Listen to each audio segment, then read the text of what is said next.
look back on later. So to start with, we're just going to do a really nice simple breath. We're just going to breathe in through the nose and out through the mouth. That is it. So we'll do that all together. So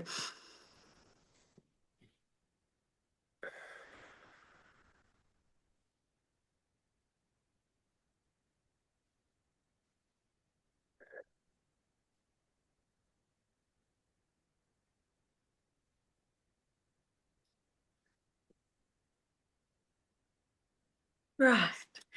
Now we're all present and we're here. Welcome. I feel like I'm here now.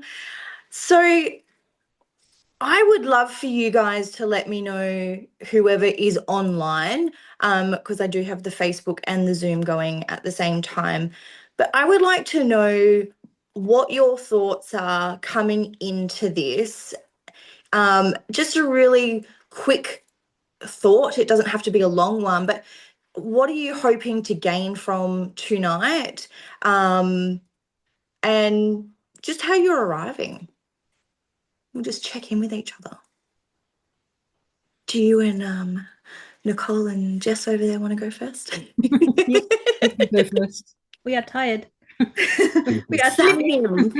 We're very sleepy, but that's okay because we want to learn and in our pajamas, ready to learn and have chocolate. And I am hoping to learn a bit that helps me to be a bit more grounded because I feel like stuck in my head a lot.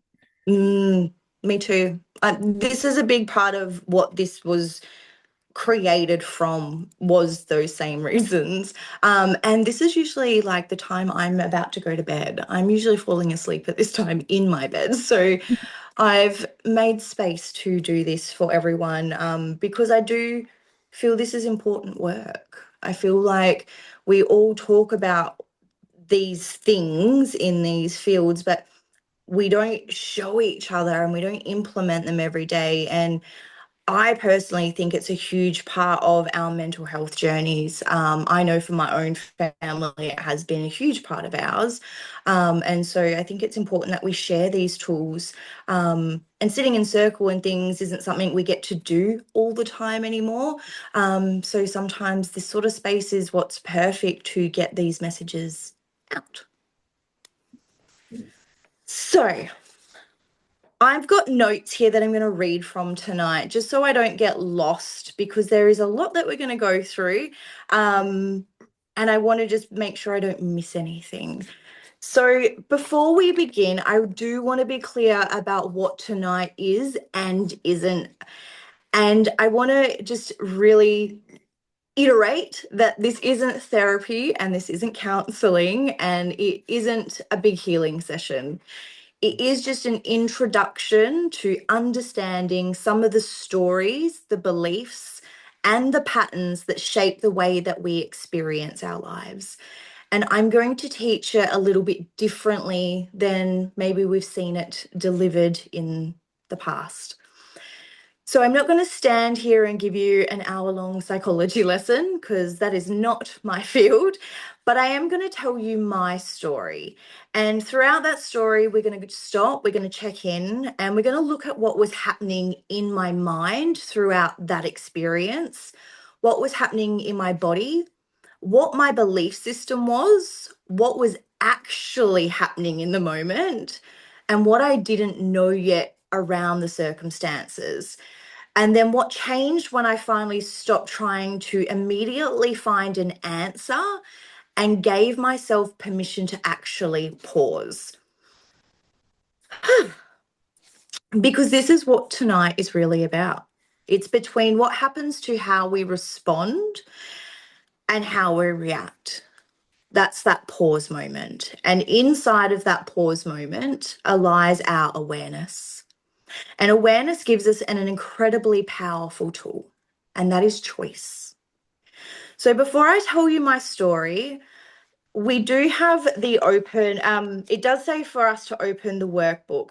Now, inside of the workbook, I'm just going to show you what it looks like, but there is a page called the framework, and it goes through what we're actually going to talk about this evening and how it's been structured. So We are going to understand what the trigger is, so how something happened. We're going to look at the story, so what the mind creates a meaning to. We're going to look at the pause, so how we take a breath, how we learn to slow down in the moment. Then we're going to explore it with curiosity. So what was the story that we were telling ourselves? Then we're going to give ourselves choice, which is how do we actually want to respond in that situation? And then we can pick a new outcome, so we can pick a different choice or a new possibility. Don't worry about the framework too much. Trying to understand it all yet. I'm hoping by the end of tonight that you will have a better understanding, rather than me just explaining all of the framework to you. I think it's important that I show you what it looked like in my life. I do want to just give a gentle content reminder that a part of my story does include domestic violence. It includes yelling, intimidation, alcohol-related behaviour. I don't share any graphic details, but I do disclose what had happened to me and how I felt. So please take care of yourself in whatever way you need while listening into our story, please. So a little while ago, I found myself sitting inside of my wardrobe while the man I yelled loved his insecurities at me. Sorry, I love. And when you have survived domestic violence, this is a whole new level of realization. I had spent almost 20 years moving through domestic violence relationships in that way. In one way or another, they taught me to question myself, to silence myself, to make myself smaller to keep the peace. And yet, here I was again, huddled amongst my jackets and winter coats, crying so hard it felt like wasn't only just crying about what happened that night, I was also crying about all of it.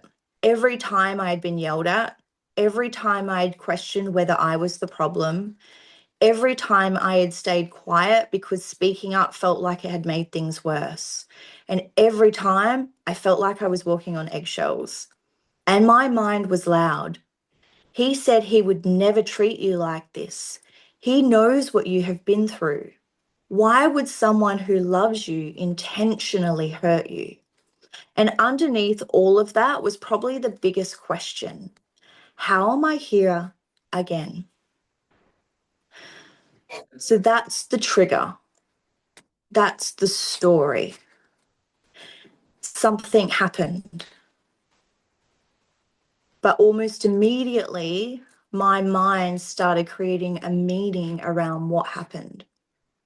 So it wasn't just what he was doing in that moment, it was also the other stories of me being in that situation in the past. Something happens, someone doesn't reply, someone changes their tone, your partner becomes quiet, a plan changes, someone criticizes you, you make a mistake, and within seconds, our minds can create an entire story about what that event even means. Sometimes that story is accurate, sometimes it isn't. Sometimes it's partly accurate, and sometimes the present moment can touch on something much older as well. That night, something genuinely harmful was happening to me. I didn't want to rewrite that as just a trigger or just my past, but my history was in the room with me too. Inside of the workbook, I have reflection questions for moments like this. So the questions are, what patterns keep showing up in your life? And when this happens, how does it make me feel? And the reason for this is so that way we can take note of the stories that are showing up in our mind. Sometimes it's really important that we're aware of what they are so we can see a pattern being shown to us. For me, it was just this same pattern of I didn't feel safe. Didn't necessarily say I was unsafe. It was just that same tone, that same voice, the same aggression. Looked like flashing lights then. Not sure what that was. So it's all about those little things that create stories and loops. So as we look at the questions about patterns that keep showing up and how they make you feel, you do not need to write anything in those moments. Sometimes it is just about having awareness of what those questions are for ourselves as well. Because when our conscious mind knows something, you can't unknow it. So if you then know to check in with yourself in those moments, you're slowly going to start doing it. That's the trick of it. That's the good part of how our brains work, right? Have you ever had something happen in the present and felt like your reaction was carrying much more than that one very moment? And if you recognize that, let me know and share that one word or pattern if that feels comfortable. Do you have something that you notice in that space that pops up for you?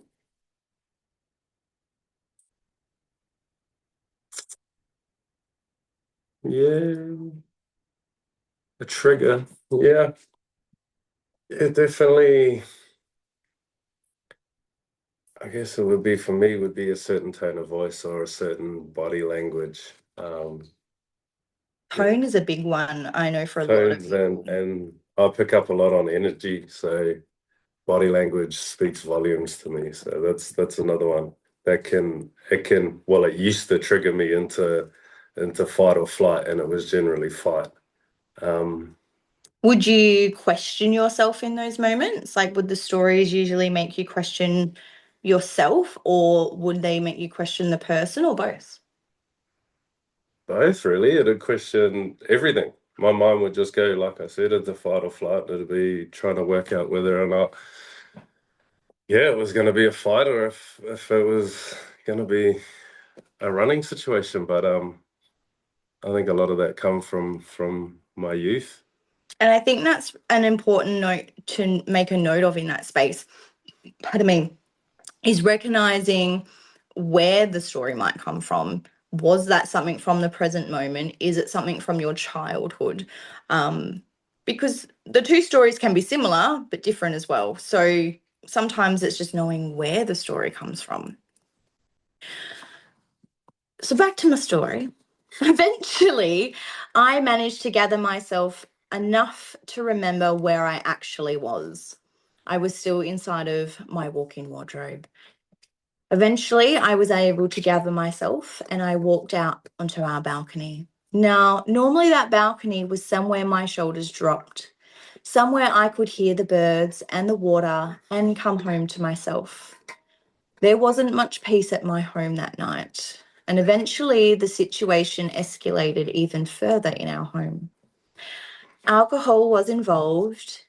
His family intervened. Eventually, he left the house safely on foot with a friend. His father and two uncles stayed with me, and everything became quiet. And I did something that an older version of me didn't know how to do. I checked in with myself. And the first question I asked was, am I safe? Not, do I still love him? Will he leave me? How do I fix this? Am I wrong? Is this my fault? They were normally my defaults. And instead, I asked if I am safe. And in that moment, I actually did feel safe enough to stay where I was. He wasn't there, he'd gone. His family were with me. And then the next question came, what happens next? And this was where I didn't know what was going to happen next. Me. And this was one of the greatest lessons for me from where that night, from what came from that night. And I allowed myself not to know what was going to happen next. I didn't have to decide what the rest of my life was going to look like in a night. I didn't have to forgive him. I didn't have to leave him. And I didn't have to make his behavior acceptable. And I didn't have to make myself wrong. I needed more information. and I needed more clarity. And that is what the pause is. It's understanding that we need more information. So when we're activated or triggered, what do you usually rush first towards? Do you get reactive? Do you get angry? Do you spit at someone? You know, do we blame someone else for the problem? Do we then try to overfix it? Do we say sorry all the time? Do we try to complicate it even more? Do we leave? Do we run away? You know, do we start defending ourselves, or do you completely shut down? Our responses show us different ways that we behave in those ways. And every time you might choose a different response due to a different trigger. And it's just being aware of what it is. It's just taking that moment to recognize in that very moment, okay, I need to fucking stop for a sec. I just need a moment, because I don't think we give ourselves permission to do that enough. So the body is supposed to come first. So sometimes before we can question a story, we need enough space in our body to actually think. Not because the feeling is wrong, and not because we're trying to breathe our way out of something if it's genuinely unsafe for us. Because let's be real, there are moments where we are generally unsafe and you have to run. You need to use your fight and flight. But we're simply just creating enough space to begin to notice what is happening in these moments. I've created what I call the pause breath. And it was just from listening to different breathwork meditation videos. And I came up with one where it is you gently breathe in for 4, you hold for 4, and then you let it out for 6. So what it is doing is it's decompressing the body when you're allowing the breath to go out longer. So that way you're letting out your energy rather than bringing it in. And so I've found when I'm in some of those moments, taking that moment to go,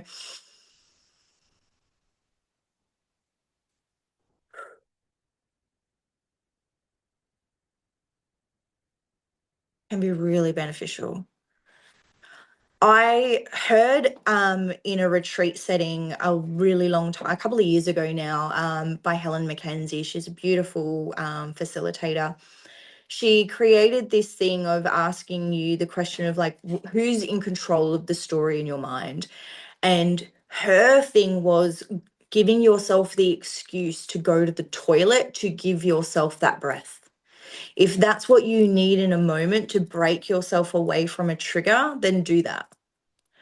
It's just learning to take the pause, however that looks for you in a moment. For me, it's now I've learned to take a breath. For others, it might be that you're sorry, I just need to go to the toilet for a moment. And then you are able to go, oh my fucking God, I need to breathe. Whatever that needs to be, it's just allowing ourselves to take those couple of seconds for awareness.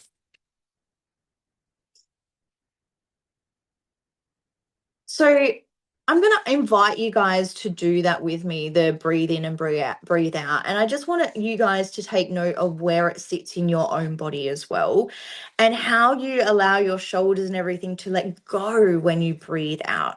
So we're just going to do it just one round, nothing crazy. So we're just going to breathe in for 4, hold for 4, and out for 4, out for 6. Ready? 2, 3.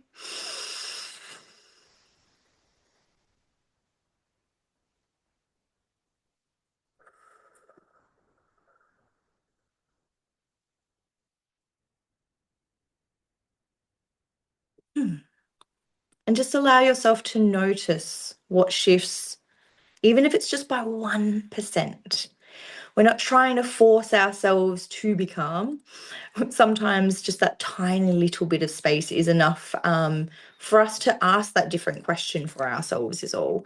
I like to put my feet on the ground and do that breath as well. It allows us to release what is no longer needed. It's just a really cool way to do it. So that night I decided I would write, hence where the stories come from, right? So journaling has been one of the greatest tools that I own in my self-love journey. And that is because everything that stays inside of my head seems to multiply. And so when I put it out on paper, I can see it, I can question it, and I can actually feel into it. Sometimes I discover that my mind has created a very dramatic conclusion, and sometimes I discover that underneath of my story is something I generally needed to pay attention to as well. So that night, I decided to write an action plan because I wasn't going to channel in and work out what my future looked like. I needed to have more clarity and more information rather than wishing and whimsicaling my life away. I needed to be real in that moment. And so I wrote down what would he own? Would he own what he had done? Would he take accountability for what he had done in that night? Could we speak about what had happened without everything becoming someone else's fault? Would he blame somebody else for what he had chosen to do? Would he take action to change what had actually happened in that moment? Those answers were not mine to decide or to manufacture in my head. I could not choose what that looked like. And that's a very scary place for most of us to be in because that's giving choice to someone else, right? And this is where I want to make something very clear. Curiosity doesn't mean explaining away harmful behavior. The pause isn't maybe I'm overreacting. Maybe they didn't mean it. Maybe this is all just my own trauma. Sometimes the information that you gather in that space tells you, no, this is not safe. Sometimes it is going to tell you, no, this is not respectful. And it might tell you, no, this is not acceptable behavior. The pause doesn't tell us what the answer is that we're supposed to reach. It just gives us the space to discover what the answer might be for ourselves. Just giving us that space of curiosity. So, do I feel safe? That was my first question, remember? So, yeah, I did. He wasn't present in the home. I had his friend who had taken him for a walk and his two uncles present. I had also packed a bag and created a safety plan and worked out with a friend if I needed to leave. So I had created myself an actual safety plan. What actually happened? Is it something we can control or is this way out of escalation point? What am I actually feeling in this moment? What stories is my mind showing me right now? Because there was quite a lot that night, I can tell you. What else could be true in these moments? What do I need? What is mine to take responsibility for?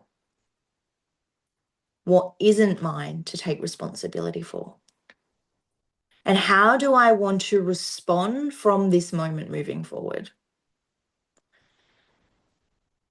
So inside of the workbook, there is some pages there to ask you to look at what you might think the situation is to help you move through it. You don't have to journal through it. Sometimes it is just asking ourselves those questions so we can see it for ourselves. Be inquisitive to start with. If you don't get it on paper to begin with, that's fine. Like you've started the process of being inquisitive to the mind. So when we just hold one situation in our mind, we don't allow ourselves to understand what happened, what the story did, and how other stories could possibly be true in those moments. I was going to ask a reflection question for the group, but I might ask you, When you go through those spaces yourself with working out your own stories, what do you find the easiest way to work through them? Because you don't journal. No, I journal. I'm very heady. I'm very, very heady. But for me in those spaces, it's nature. Um, Going and sitting in nature, preferably grass, barefoot, sitting, laying, up against an old tree. And for me, it's creating that space in my mind. Because I am very logical and very head based when it comes to working things out like that. So it's being grounded, generally drop in with a bit of breath and go into a bit of a meditation just aimed at what is underneath, you know, underneath, everything that's from the past, every scenario situation that has created that trigger. It's just sitting there and being curious with it and not trying to work it out from a point of I want to work it out so I can get rid of it. It's like I want to work it out so I can understand it, and through understanding comes acceptance, I and like then that. No through judgment. acceptance, it just the energy behind it dissipates. You release it, so it's still a part of the story, but it doesn't have the energetic and emotional ties to you like it would. Yeah, I like that. If you know. That's a good perspective. Thank you. You're welcome. I like that one. So we're not replacing our first story with another story either. We just want to observe them. Exactly like Zach said, like we don't want to replace what the story is, because sometimes we need to see it. We need to see all the perspectives at times, because sometimes both truths can be right at the same time. Doesn't necessarily mean there's a right or a wrong. So we're just reminding ourselves that until we have enough information, there may be more than one possibility in that current situation. So the very next morning, I found Zach asleep on the floor beside our bed. And eventually he came outside and sat beside me, and he eventually broke down. He cried about what he had said, what he had done, and how he had made me feel. And that moment taught me something enormous about self-love, because an older version of me would have immediately moved towards him. I would have immediately comforted him, and I would have told him everything's going to be okay. We'll get through this. We'll work it out. I would have love bombed the shit out of him. I know it. And it's usually because I can't see someone that I love hurting. It's the empath in me. So even though he was hurting and I couldn't bear to see him hurt, I couldn't abandon myself in that moment to make him feel better. And this time I actually stayed with myself, which was a huge thing for me. I had my list. I listened to him, but I didn't allow it to erase what had happened in that moment. I told him his words absolutely mattered, but his words alone weren't enough to fix our problem in that moment. And this was another part of the pause. Choice. I gave myself a choice. Choice doesn't mean controlling what someone else does next. I couldn't make him take accountability. I couldn't make him change. And I can't make him answer any of the questions that I had. He had to answer them. What I could decide to do was what I needed to do, what my boundaries were. What behavior am I willing to accept, and what am I responsible for in that space? So what do you think self-love looks like in that moment when we have to hold a boundary? Is it comforting ourselves? Is it waiting for more information? Are we allowing someone else to be uncomfortable? And I know for me, it's nearly all of those things all at once, and it's overwhelming. And I don't like to do them. I don't like to put a boundary in place. I don't like to put that stipulation in. I don't want to be hard. I want to be love. So I had to understand that self-love wasn't always about feeling good. It's pretty crap sometimes. It's about learning not to disappear from myself when things are uncomfortable. Sometimes the pause shows us that the behavior isn't okay and that we need a boundary. And sometimes it shows us there's something here that I need to take responsibility for. Which brings me to another wardrobe situation. A few months later, I did find myself back inside my very same wardrobe, but this time no one was screaming and no one was threatening me. Nothing was unsafe. A plan had changed. I was preparing to write the very story that I'm sharing with you and run my last self-love course round. And suddenly, the space I was going to use wasn't available. My body reacted quickly, and underneath the reaction was a story. You have to change your plans again because somebody else is more important. I told my boyfriend I was overwhelmed and I went upstairs into my wardrobe. The same wardrobe, same nervous system, just a different story, different information. What do you notice here? What do you see the difference between my first wardrobe incident and the second? Because these moments hold very similar things, yet such different things, which is quite interesting. I actually allowed myself to breathe in that moment. I asked myself what actually happened. So in the first situation, I was in there hiding. I was so overwhelmed with what was happening that I created even more stories in the moment. This time, I went in there to regulate myself, to breathe, to take a moment to pause. And once everything had settled enough to hear what was going on, I realized that Zach had actually already been offering me solutions and I was just overwhelmed. Nobody was taking my work away from me. A present day inconvenience had connected itself to a very old story. And this time there was something for me to own in that story. So my past helped explain why I became overwhelmed, but it didn't excuse how I communicated my overwhelm. That's what we call accountability. Sometimes being curious shows us somebody else's behavior needs a boundary, and sometimes it shows us our own behavior needs accountability and repair. Sometimes our body is accurately telling us something isn't right, and sometimes our history is saying, I've seen something like this before and I'm scared. Sometimes it's an older belief interpreting some new information, and sometimes it's both of these things happening at once. The pause creates enough room for us to work out which information belongs where.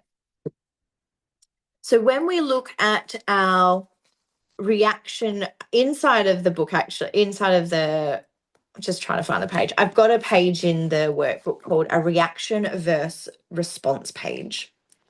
And this is to help you to be more aware of what that might look like.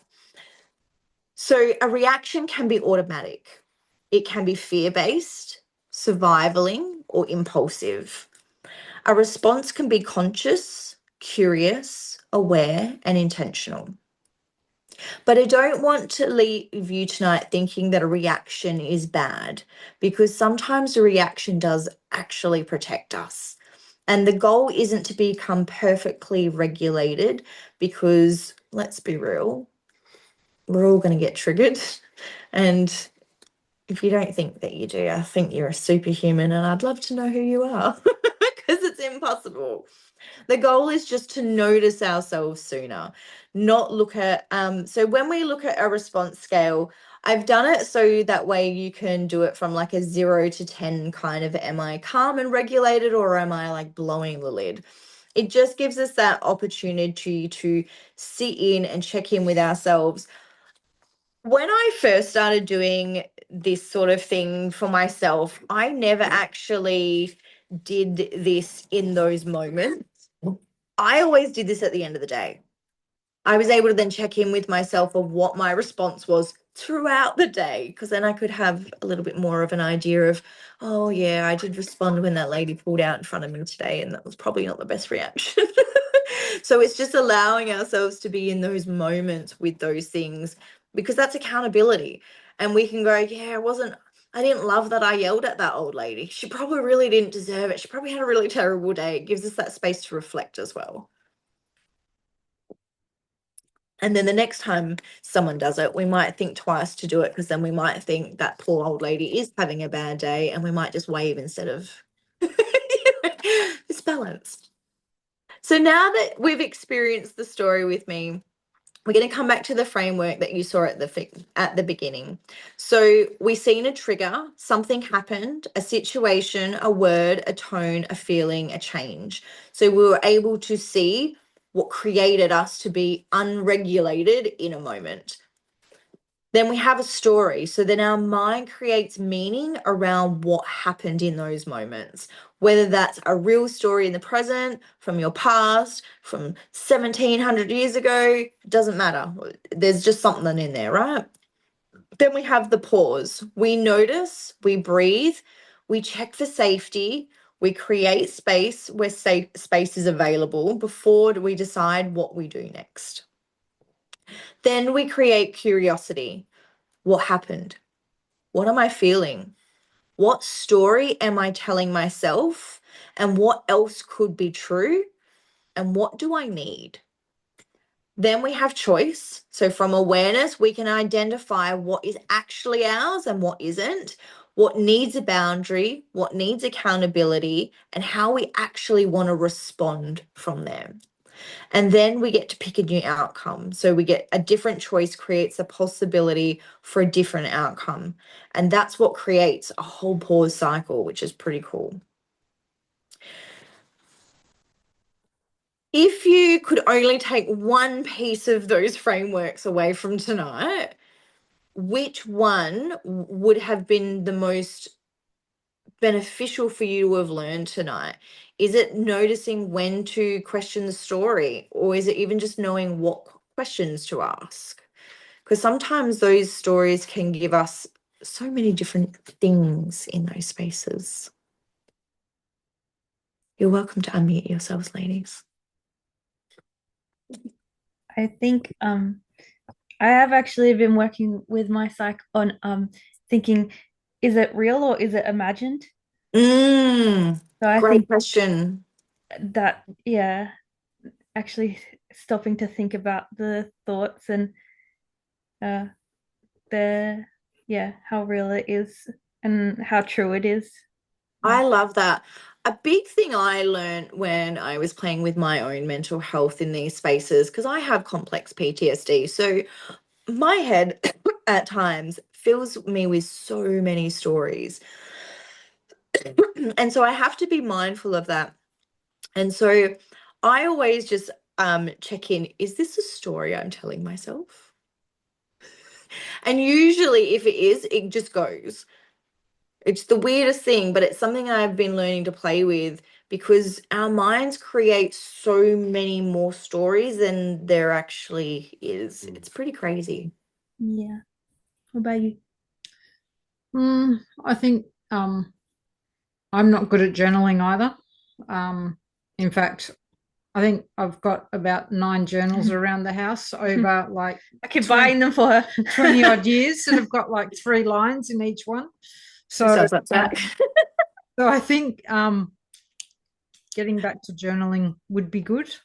Yeah. Someone isn't allowed to find them, which was part of the problem in the first place. Okay, I was a teenager. She was a teenager. She was a very nosy teenager. And so I have sleeves now. I had can't remember the brand, the Quirky Cup Collective. They do journals and then like sleeves that they go in. okay. I found that for me, when I had the kids at home, was the safest, because I could hide it a little bit more than it just being the book out, and they never opened sleeve. Right. If they knew, because they knew that that's what that was, but if they seen You the can't hear that. Okay. But when they see the diary out, Zoe would open it, but when she would just see it in the sleeve, she just would walk past it. It was just this weird, I don't know, she couldn't see it, so it didn't bother her. It was weird. Yeah, I understand. I've got 2 daughters.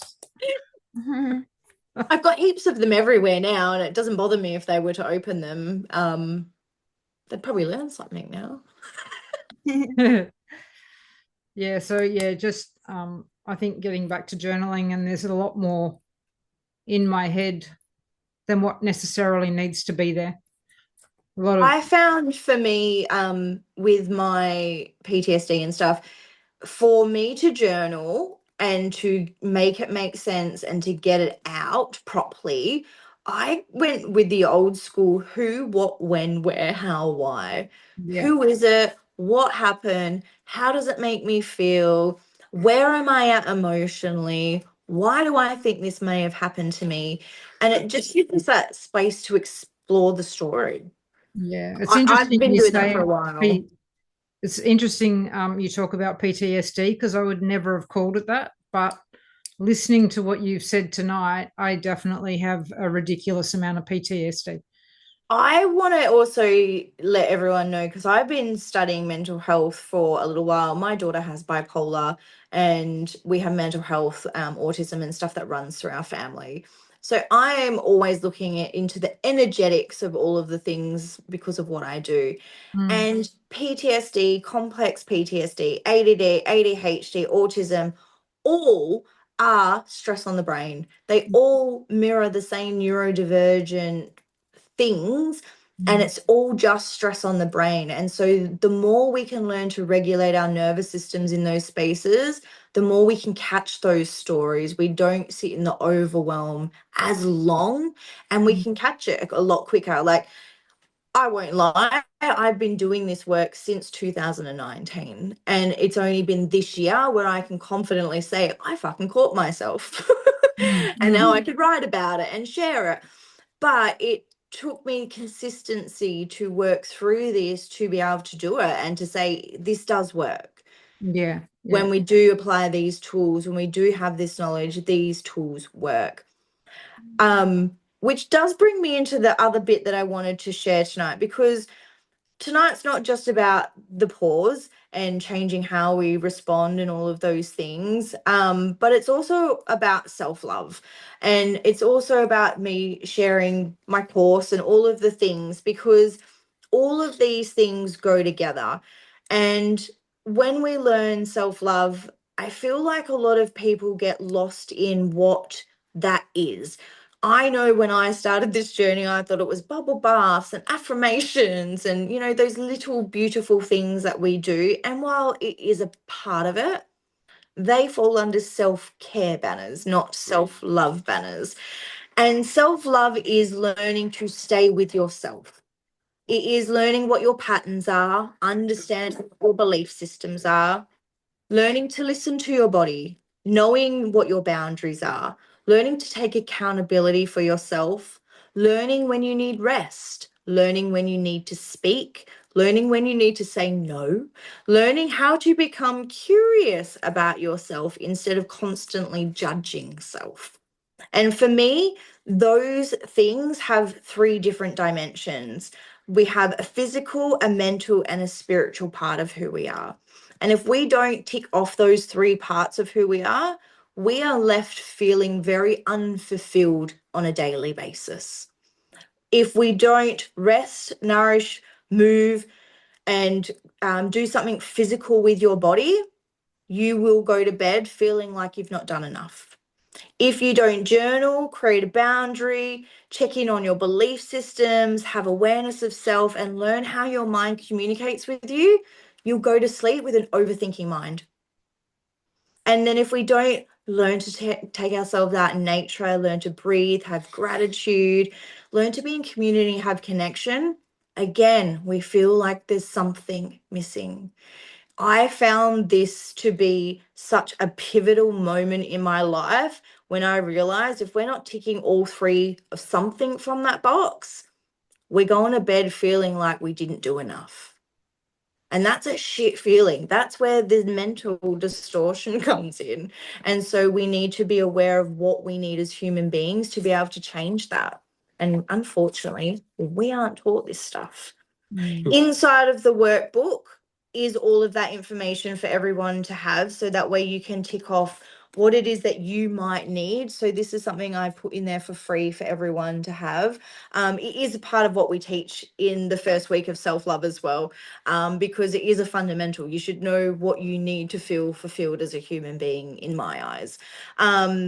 I know for me, journaling, meditating ticks off a couple of boxes. Meditating doesn't just tick off your spiritual box, it also ticks off a mental box and a physical box. So play with what works for you. You might find that you go to the gym and that is what is mental clarity and physical movement for you, and you might find that you meditate in there when you're doing your thing on the treadmill or something, and that might be your spiritual practice as well. It's finding what those things are so that way you feel you every day. So before we talk about where you can go from here, I just want you to notice something. We've looked through quite a lot of different aspects tonight, and I haven't asked you to sit with it all intentionally, because tonight was just about creating awareness in your mind. I just want you to have it in your toolbox, because every time you go to do something now, guess what? You're going to think about this conversation. Soz about it. But this is what the cool part is about awareness and about how our brains work. As soon as you know something, you know it. You cannot unknow something. You just can't, soz. And so that's the greatest part. And so every time you move through life, every time you are triggered, your mind is going to now start questioning certain things. You're going to allow yourself to go through those prompts. You will allow yourself to explore different patterns, and you will allow yourself to sit with different belief systems. Inside of the workbook is a whole bunch of different false beliefs as well. Just so you all have it in there. They are all of the different belief systems that we carry that we may not feel true about ourselves. And they usually come with a few different layers, but they're usually our core beliefs that are usually out of alignment. But it just gives you something to play with within those spaces when we're looking at our stories, and you can see where the belief is, and then you can start to change it. I've only shown you a small snippet of a big part of my life. And the truth is that that moment wasn't where I had learnt any of the self-love tools, but it was where I got to use all of the tools that I've been learning for the last few years. The journaling, the meditation, understanding my own patterns, recognizing what my own false beliefs are, learning boundaries, learning to listen to my intuition a little bit more, learning how my body communicates. I began starting to understand, to learn what belongs to me and what now doesn't. And I am able to take a little bit more accountability without abandoning myself. None of that appeared magically inside of the wardrobe. It's because I've been practicing it. And that's why I created the self-love course, so I could help teach others. And I wanted to create the masterclass as a bit of a bridging gap to that, so we can help open and start the conversation of what these things are, because I don't see it spoken about enough. And I think it needs to be spoken about more often. So learning to love you is where I spent a lot of time learning all of the foundations, putting everything together. And it's where we explore the beliefs that we've been carrying, where they come from, how we speak to ourselves, how we can create boundaries, how we use affirmations, how we use intentions, law of attraction, manifestation, and just the normal everyday practices to help us come back home to self and build a better relationship with ourselves. Because my goal isn't for you guys to need me forever. My goal is for you guys to understand yourself well enough that you trust yourself, and you don't need readers and psychics and all of the things, right? You can do it all yourself. That's how I learnt. It's how I've got on this road as well, by doing these little things, by learning these things for myself. It's a big part of why I've also built the Awakening community on School, where I give a lot of free resources. We do the daily videos, all of the things. And it's somewhere where hopefully you can keep learning, keep getting all your resources, and just keep practicing all of the skills that we're supposed to learn in these spaces. So I'm hoping that resonates and helps a few of you that may be on. I can't see any comments on Facebook, unfortunately, which makes me actually really sad. So I'll have to have a look on there after and respond to anyone who was online. But I've really enjoyed sharing a snippet of my story with you guys on how I learned to take a pause. It was a pretty big journey. The story itself goes very deep into all of the things that I did, how I changed my behaviors and our patterns, how Zach and I communicated through it, and how we got through the other side of it together. And we're still here, still doing the things, still healing, still communicating, which is pretty exciting on our little journey. Huh. Yes. Any questions before we wrap up? I don't have questions. I wanted to say I like Zach's idea of going into nature a lot, because I don't journal much, but like I will go into nature and draw instead.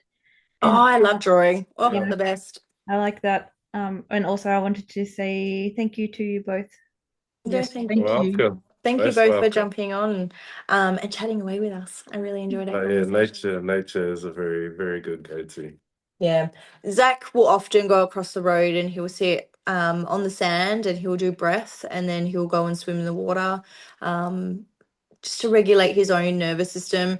We have this thing, like if we notice each other is becoming unregulated, and it's just this thing that we do now since, having all of these conversations that we have together. When one of us is not regulated, we will say, do you need to go and breathe? And it's our cue of just letting each other know, like, I've noticed that your nervous system's become a little bit overwhelmed. Have you noticed? I think you need to go check in with yourself. And it's a really cool way to help each other when we're in those spaces. I know with Harper, she's definitely on the spectrum. So when I approach her with certain things, she's very defiant.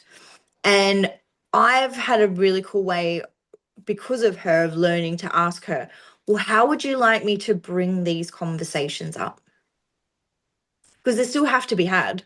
Can't avoid them. We can't, walk away from them.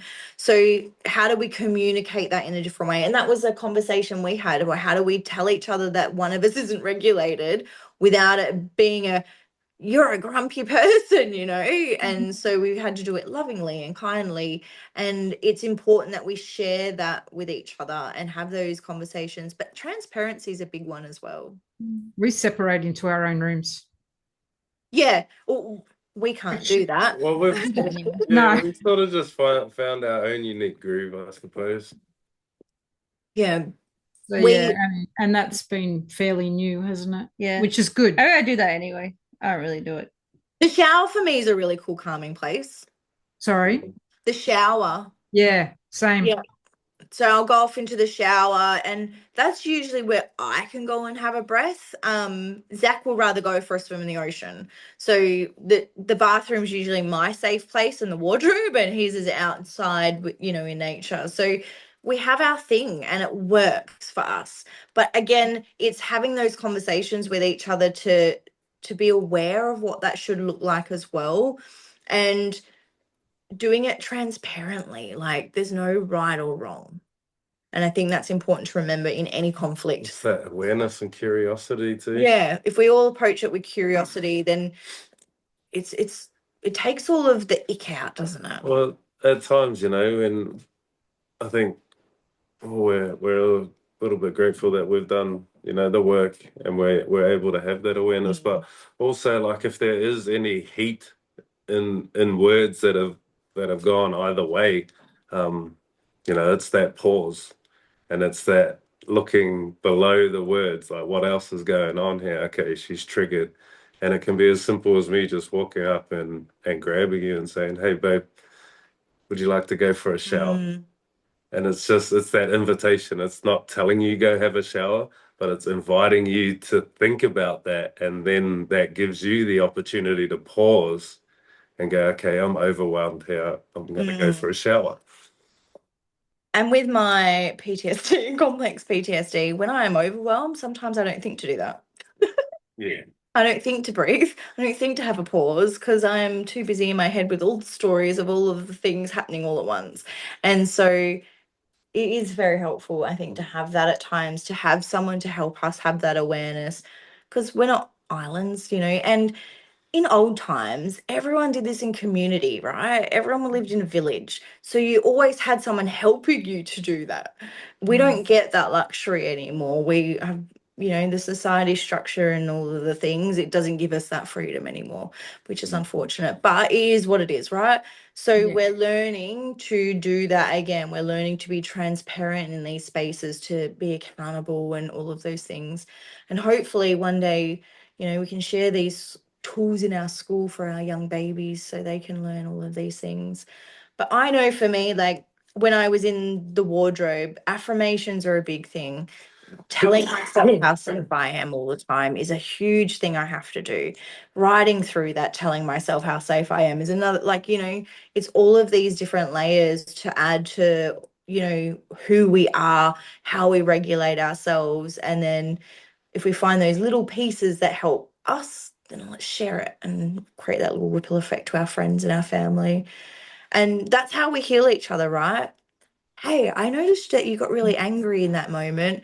Did you want to come for a walk and we'll go put our feet on the grass? Like, they're conversations we can have each other, and it changes the tone, it changes the concept. And I think they're important that we have them more often, especially in the world that we live in, right? It's a pretty scary place out there. It's very busy. It's understanding too, like, also not everything needs to be solved straight away. No, doesn't. Because when you put the urgency to be solved, it doesn't allow you to sit with what is and allow you to really work out what you need in that space. So knowing that it's okay to say, hey, look, I'm really overwhelmed in this moment. I understand this conversation is important, but can we come back when I'm more regulated? And it sounds easy, like it's definitely easier said than done, but it's being able to have those sorts of conversations even after the fact. Say, hey, look, and then start to set those intentions in place where you actually can be able to communicate, even if it's like, I'm overwhelmed. Space. And sometimes that's all I can spit out. And he's okay with that, because then he knows it's not him. Okay, she's just upset with whatever's happened. It's not actually me that's done something to her. And I do it to the kids as well. I'm really upset right now. It's not anything that you've done. I need to process and regulate. Can you just give me 5 minutes and I will come and speak to you in a minute? Sometimes if it's that blunt and direct, but it needs to come out so I can regulate myself. Otherwise it's and that's not funny either. There's no confusion, no room for confusion. And that's it. Plain words, plain language is probably the biggest thing in that space when you're transparent. Just be simple with it. Like, just honor where you're at, because there's no right or wrong. I think that's the biggest thing. Like, there's no right or wrong on how you feel. And I think that was something I learned with the kids when raising them. Like, some days we wake up and the pressure of being a single parent is fucking heavy. It's hard work. And so some days you wake up and you don't want to get out of bed. That's just as simple as that, because it's hard work. And it's just another day of the same shit. Who wants to do that every day? Not everybody. And so it's important that we're transparent on those days, because then it shows our children as well that mental health days are normal. We all have shit days, where we all have a down day. And if we can acknowledge what they are, then they don't fester. They don't get bigger. They don't create a bigger bad day. When we honor them and acknowledge them, we can have the bad day. And then usually the next day, we feel pretty good. I We think the feel other light thing, again. one thing I learned when the girls were really young, like really young, was taking the time to apologize if I got something wrong. Yeah, So that's as huge. Taking that adults, accountability. Yep. yeah, as adults, they will apologize if they believe that something that's happened there is wrong. Like, Yep. Zoe and I, my older daughter, had this. We went no contact for about 18 months. Disagreement as parents do. And when she finally came back into my life, she said to me, Mum, why didn't you do A, B, and C? And I said, you know what, kiddo? I did not have the tools to know you needed A, B, and C. yeah, yeah. And I am so sorry that I didn't have that awareness to give you what you needed. I'm actually sorry for that. But I am learning how can we change that moving forward. And that's changed our whole relationship. We've Yeah. now able to heal from that. We communicate. She comes over, and that's changed our whole lives. But it's because we can have those conversations and be Yeah. transparent, which is such a beautiful gift to have. Yeah, absolutely. Such a wonderful thing we can share, right? Oh, well, I hope this helps someone today and in remembering that we have that option to choose to respond, or we can choose to have a little moment where we pause. And sometimes it's afterwards, and that's okay too, but it's just creating that awareness to have curiosity. Yeah. Thank you all so much for joining me and listening and hearing my crazy story. Thank you. Thank you for sharing, both of You're you. so welcome. Yes, thank you so much, Zach. I roped him in yesterday and I didn't really fill him in on what we were doing. I was like, do you want to join? Might get you Very to answer some helpful. questions. Well, I thought I might give a different perspective on it because we had to work through this together. This incident that we went through happened at the beginning of the year. So it's something we're still working through, we're still healing through. We love each other and we're happy to do the work and we're accountable for doing the work. We have those conversations about what happened, and our incident was around alcohol. So now when alcohol is around us, we both have conversations around that moving forward. And it's about having that accountability. What happens if you do drink? How many? What's the consequence? It's what are the boundaries now moving forward so we can do unsafe things safely, right? Because Yeah. let's be real, life happens. We have to Yeah. be in the world, but how do we create safety around what our boundary is? The journey, right? The joys of it all. I love it all. All right. I hope you all have a lovely evening and I will hopefully see some faces on Saturday. No worries. Thanks so much. You're super welcome. Have a great evening. Have a lovely See you evening, later. guys. Bye. Bye.